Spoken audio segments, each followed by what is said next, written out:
हौ खाइसा अब त गाउँघरमा खेतला पाउनु पनि छोडिसक्यौ। किन? अहिले त अन्त गाउँघरमा सबै त कन्टेन्ट क्रिएटर भइसक्यो। अब त काम गर्यो भने पनि कन्टेन्टको लागि मात्रै गर्छ होला। त्यो कन्टेन्ट बनायो भने भाइरल हुन्छ अरे, पैसा कमाउँछ अरे नि त हौ। अन्त होइन यो कन्टेन्ट भनेको चाहिँ के हो? तिमीलाई त्यति पनि थाहा छैन?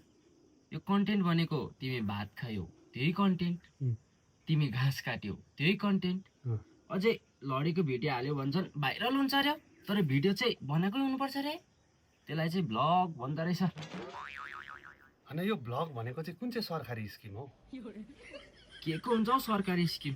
यो त डिजिटल मार्केटिङ हो नि, तिमीलाई त्यति पनि थाहा छैन? मार्केटिङ त मलाई याद छ, तर यो ब्लग भनेको चाहिँ के हो? बस गाउँघर घुमेको भिडियो बनायो, फेसबुक युट्युबमा हाल्यो, त्यसलाई चाहिँ ब्लग भन्दो रहेछ। अन्त भिडियो बनाउँदै गाउँ घुम्नेलाई चाहिँ ब्लगर भन्दो रहेछ। ए गाउँ घुम्नेलाई ब्लगर भन्दो रहेछ? हजुर। हो हाम्रो पालोमा त गाउँ घुम्नेलाई त भतुवा भन्थ्यो त, अहिले ब्लगर भन्दो रहेछ। अहिले त एआईको युग आइसक्यो नि त। अन्त कैसा हाम्रो पालोमा सत्ययुग र कलियुग मात्रै थियो, अहिले एआई युग पनि आयो। हजुर। हौ जमाना कहाँ पुग्यो हँ? तर यो अहिलेको जमानामा नि मान्छेले काम गर्छ कि मोबाइलले काम गर्छ हौ?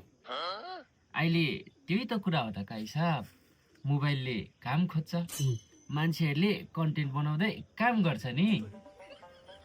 भनेपछि कलियुग सकेर डिजिटल युग सुरु भएछ भनेपछि होइन त? हजुर।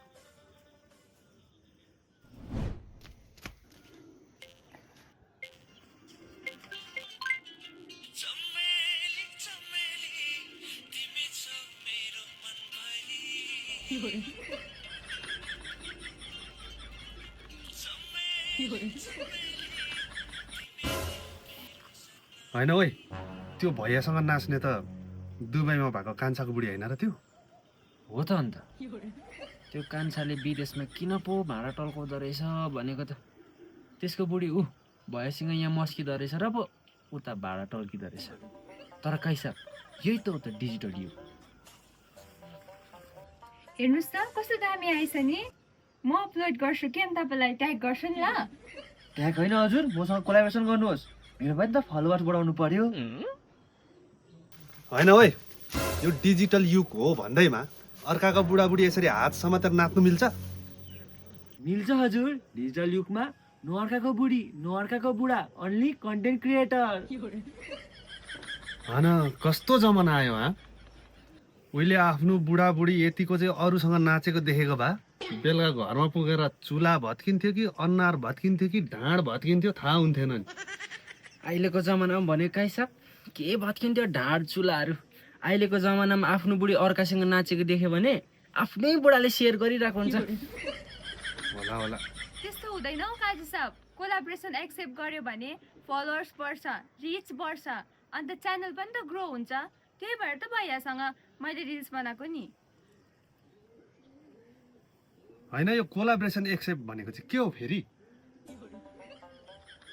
अब कोलाबोरेसन एक्सेप्ट भनेको चाहिँ नि हजुर, अर्काको अडियन्स आफ्नो बनाउनु। ए हाम्रो पालामा त यत्तिको चाहिँ देखेको भए भनेको पहिल्यै ढाँड भाँचेर रिजेक्ट गर्थ्यो नि, अहिले त कोलाबोरेसन गरेर एक्सेप्ट गर्छ।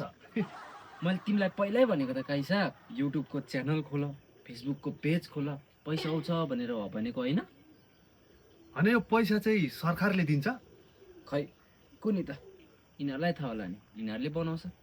उनीहरूलाई त सोधेको त। सरकारले होइन हजुर, अहिले त दरो पैसा एडभर्टाइजमेन्टबाट आउँछ। अहिलेको जमाना हो त नि, सरकार भन्दा पनि मोबाइल धनी छ काजु साहब।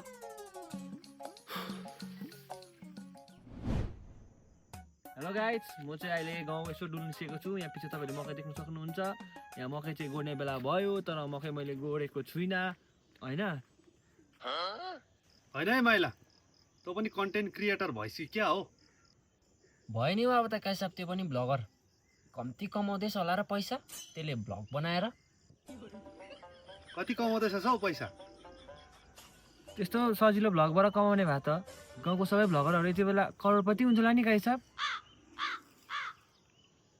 होइन भ्लगबाट जोड पैसा आउँछ भनेको अन्त हावा पो हो कि क्या हो? हावा त होइन नि, पैसा त आउनु त आउँछ नि, तर आजै भिडियो हालेर आजै पैसा त आउँदैन नि त। ए अल्छी पो लाग्यो। म पनि 2टा जस्तो भिडियो अपलोड गरेर पछि स्कर्पियो किनौँ भनेको त।